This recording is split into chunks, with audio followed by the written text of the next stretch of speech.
gawin nating ulam kasi tayo lang nag-iisa dito sa bahay ngayon. Ewan kung umuwi ba ang aking partner. Hindi ko sure kung makauwi siya ngayon araw. Kaya magkuha tayo ng malunggay.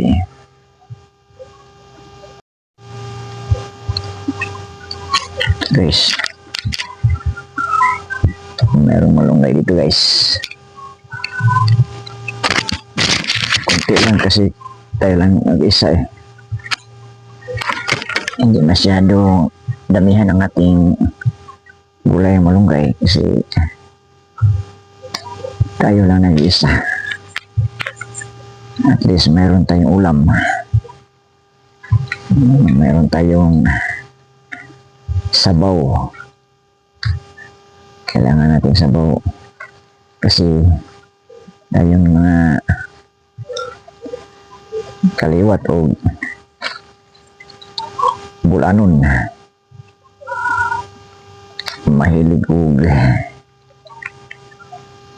lauoy, kaya magkuha tayo ng lauoyon at saka mayroon ding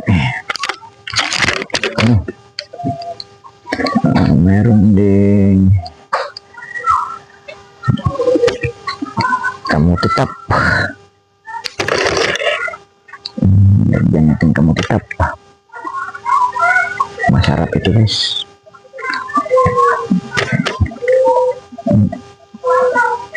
Sa Bisaya pa guys, mag-ayun tayo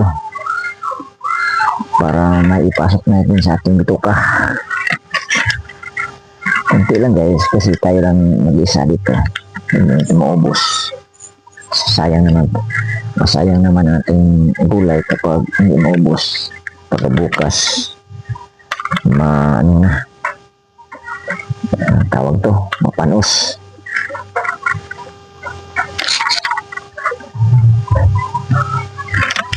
Ito guys. At saka guys,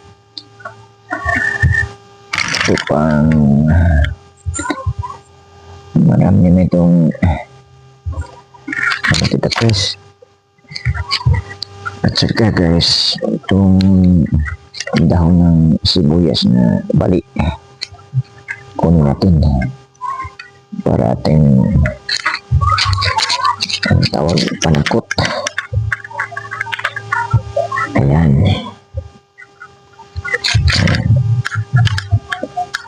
Bakit nabali ito guys? Araw-araw ito makita ko guys, nababali. Tawag lang guys.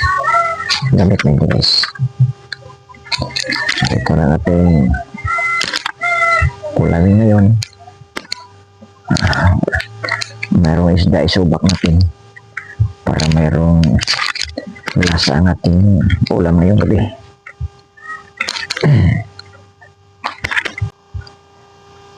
Ito na ang ating nakuha na gulay. At saka lagay natin yan para makaplastar tayo sa ating gawain. Umpisahan natin guys. Masarap ito guys, yung malunggay, kasi paborito ito natin guys. Noon pa paborito natin to. Saka itong bituka natin guys, minsan maghanap ng may pasok, lalo na itong mayroong sabaw. Wala tayong makita itong ibang masabaw guys. Ang madali lang natin ito guys, itong malunggay. Kaya hindi tayo nagatubil sa kilos para makakain tayo kaagad pagkatapos itong lutuin. Kasi nag-isa lang tayo dito at wala tayong kasamang kakain dito. Kaya hanggang may liwanag pa, kumilos tayo para matapos natin gawain.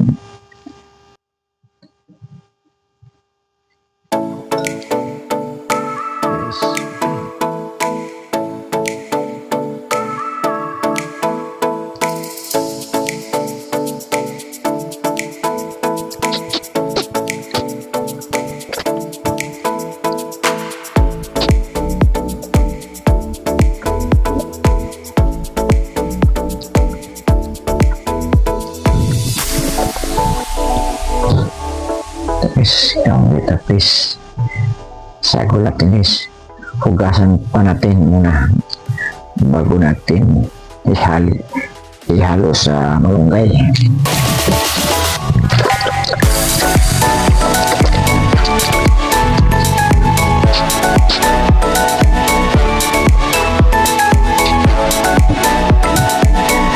Saka sibuyas, hugasan natin ang sibuyas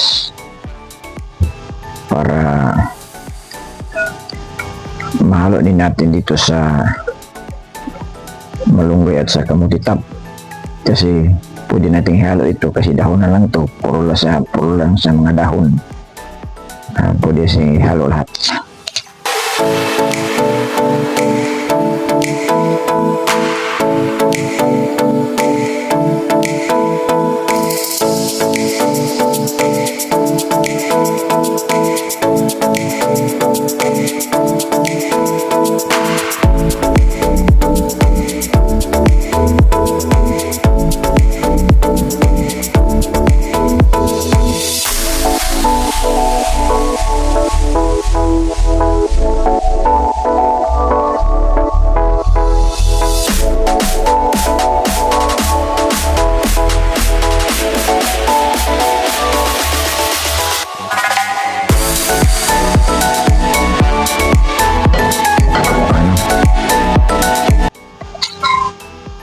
Paksiw na bangus.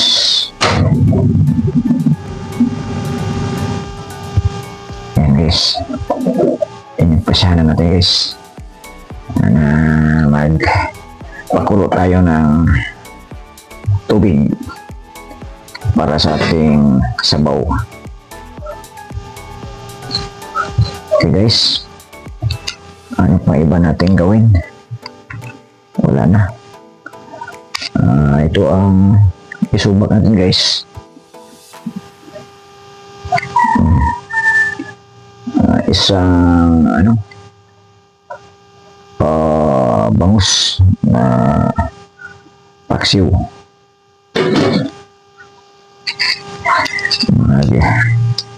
Sabulan pa guys, mag-adyum-adyum ta guys.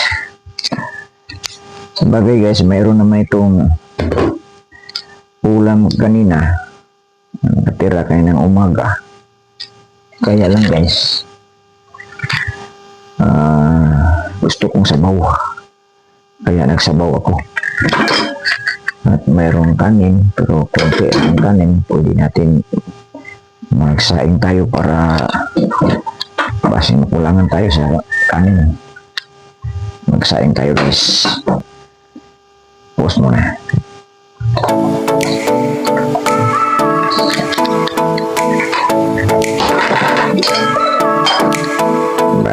Baka ma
guys para masarap siya guys.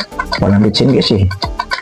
Iwan ko kung saan nakalagay ang bitsin sa misis ko. Kanina pa to eh. Binili. Bakit wala? Ito simple lang guys nga. Guys. Pinubre.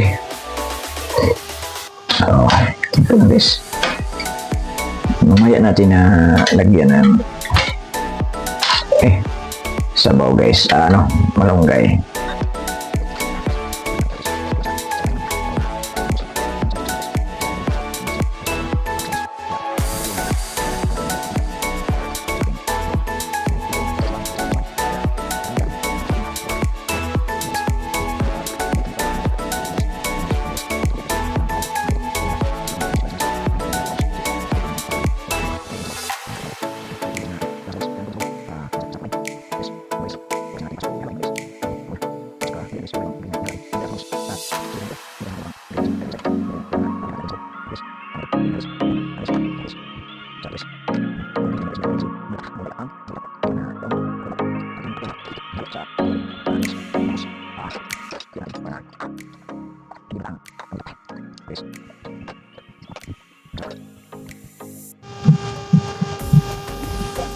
Tikman natin guys kung gaano kasarap ang ating nilutong sabaw malunggay. Okay? Masarap guys.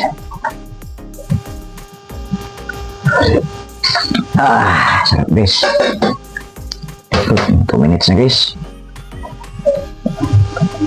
2 minutes na guys. Pwede na okay, so 2 minutes na.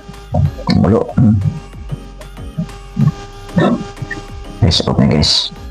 Pero hindi pa natin i-off ang tangke sa stove guys kasi wala pa na luto ang sinaing nating kanin.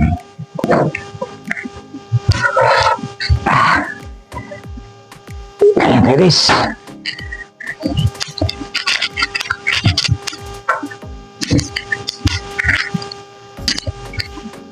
Itong bahaw guys, ito lang kainin natin guys. Kasi masayang itong bahaw, hindi natin kainin.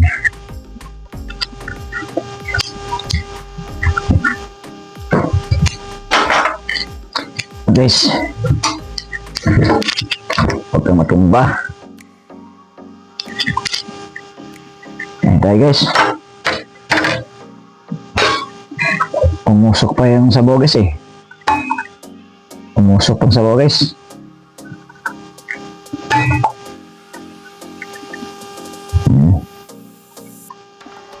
Guys, umusok pa guys.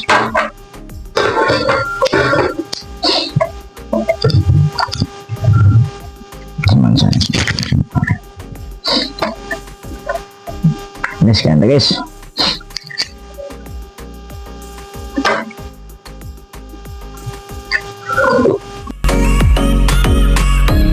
Hanggang dito lang guys ang ating video. Sa mga nanihapon karon, mayong pagpanihapon sa lahat guys. Inyong vlogger Renerio Lloren. Salamat sa inyong pagtanaw. God bless.